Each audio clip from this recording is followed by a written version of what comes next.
मित्रों, जब भी प्रेम की बात आती है तो सबसे पहले हमारे मन में राधा कृष्ण के प्रेम की कथा याद आती है।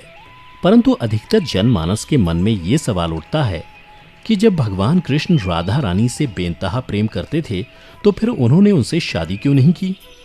अगर आपके मन में भी ये सवाल उठता हो तो ये वीडियो आपके लिए ही है, क्योंकि आज के इस वीडियो में मैं आपको इसी सवाल का जवाब बताने जा रहा हूं कि आखिर भगवान श्री कृष्ण ने राधा रानी से विवाह क्यों नहीं किया। तो वीडियो के अंत तक हमारे साथ जरूर बने रहें। नमस्कार मित्रों, द डिवाइन टेल्स पर आपका एक बार फिर से स्वागत है।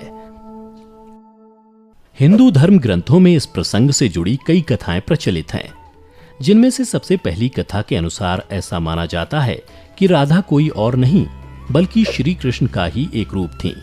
स्कंद पुराण की माने तो श्री कृष्ण को आत्मा राम भी कहा जाता है, अर्थात जो अपनी आत्मा में ही रमण करते हुए आनंदित रहता है और उसे आनंद की अनुभूति के लिए किसी अन्य की आवश्यकता नहीं होती। उनकी आत्मा तो राधा ही है, अतः राधा और कृष्ण को कभी अलग नहीं किया जा सकता। ऐसे में फिर राधा और श्री कृष्ण के विवाह होना और बिछड़ने का सवाल ही नहीं उठता। श्री कृष्ण ने ही खुद को दोनों रूपों में प्रकट किया है। ये भगवान का एक मनोरम रूप है। पुराणों में उनके इस रूप को रहस्य, अध्यात्म और दर्शन से जोड़कर देखा गया। वहीं ब्रह्म वैवर्त पुराण में वर्णित कथा के अनुसार श्री कृष्ण के साथ राधा गोलोक में रहती थीं। एक बार उनकी अनुपस्थिति में श्री कृष्ण अपनी दूसरी पत्नी विरजा के साथ घूम रहे थे। तभी राधा आ गई।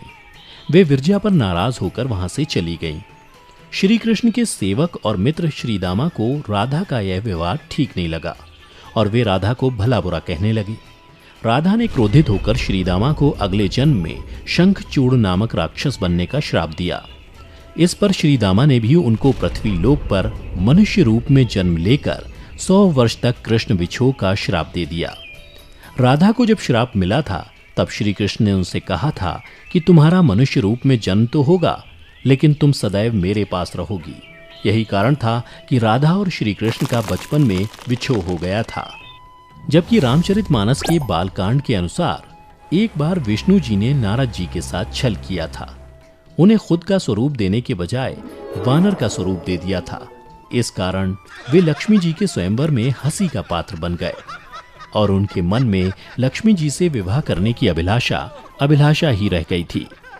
नारद जी को जब इस छल का पता चला तो वे क्रोधित होकर वैकुंठ पहुंचे और भगवान को बहुत भला बुरा कहा और उन्हें पत्नी वियोग का श्राप दे दिया। नारद जी के श्राप की वजह से रामावतार में भगवान रामचंद्र जी को सीता का वियोग सहना पड़ा था और कृष्णावतार में देवी राधा का। इसके अलावा एक अन्य पौराणिक कथा के अनुसार राधा श्री कृष्ण से 5 वर्ष बड़ी थी। राधा ने श्री कृष्ण को पहली बार जब देखा था जब उनकी मां यशोदा ने उन्हें ओखल से बांध दिया था। कुछ लोग कहते हैं कि वह पहली बार गोकुल अपने पिता वृषभानु जी के साथ आई थी, तब श्री कृष्ण को पहली बार देखा था। जबकि कुछ विद्वानों की माने तो कृष्ण और राधा की पहली मुलाकात संकेत तीर्थ पर हुई थी। जो भी हो, लेकिन जब राधा ने कृष्ण को देखा तो वह उनके प्रेम में पागल जैसी हो गई थी और कृष्ण भी उन्हें देखकर मोहित हो गए थे और फिर दोनों में प्रेम हो गया था। ऐसा माना जाता है कि तभी से राधा श्री कृष्ण की मुरली सुनकर बावरी होकर नाचने लगती थीं और वह उनसे मिलने के लिए बाहर निकल जाती थीं। जब गांव में कृष्ण और राधा के प्रेम की चर्चा चल पड़ी तो राधा के समाज के लोगों ने उसका घर से बाहर निकलना बंद करवा दिया। जिसके बाद एक दिन श्री कृष्ण ने अपनी माता यशोदा से कहा कि माता, मैं राधा से विवाह करना चाहता हूँ। यह सुनकर यशोदा मैया ने कहा कि राधा तुम्हारे लिए ठीक लड़की नहीं है। पहला तो यह है कि वह तुमसे 12 साल बड़ी है और दूसरा यह है कि उसकी मंगनी रायाण के साथ पहले से ही हो चुकी है और वह कंस की सेना में है जो अभी युद्ध लड़ने गया है। जब आएगा तो राधा का उससे विवाह हो जाएगा, इसलिए उससे तुम्हारा विवाह नहीं हो सकता।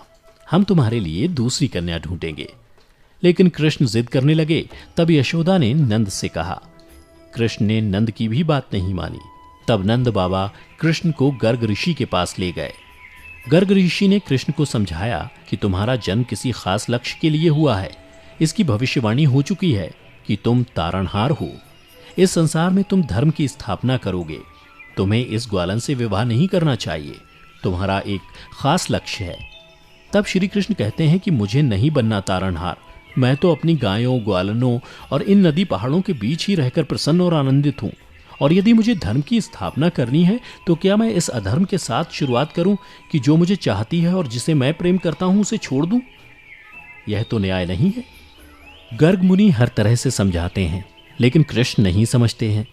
तब गर्ग मुनि उन्हें एकांत में यह रहस्य बता देते हैं कि तुम यशोदा और नंद के पुत्र नहीं, देवकी और वासुदेव के पुत्र हो, और तुम्हारे माता पिता को कंस ने कारागार में डाल रखा है।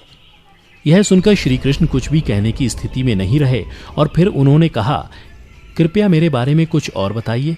तब गर्ग मुनि ने कहा कि नारद ने तुम्हें पहचान लिया है और तुमने अपने सभी गुणों को प्रकट कर दिया है।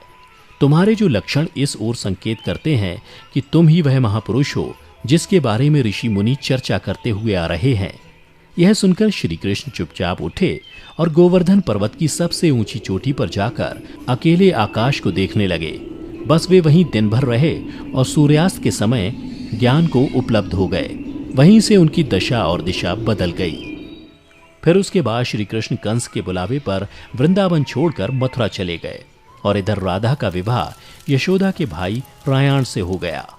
मित्रों, इसलिए भगवान कृष्ण ने कहा कि राधा तो मेरी आत्मा है, भले ऐसे में मैं उससे विवाह करूं या ना करूं, इससे क्या फर्क पड़ता है।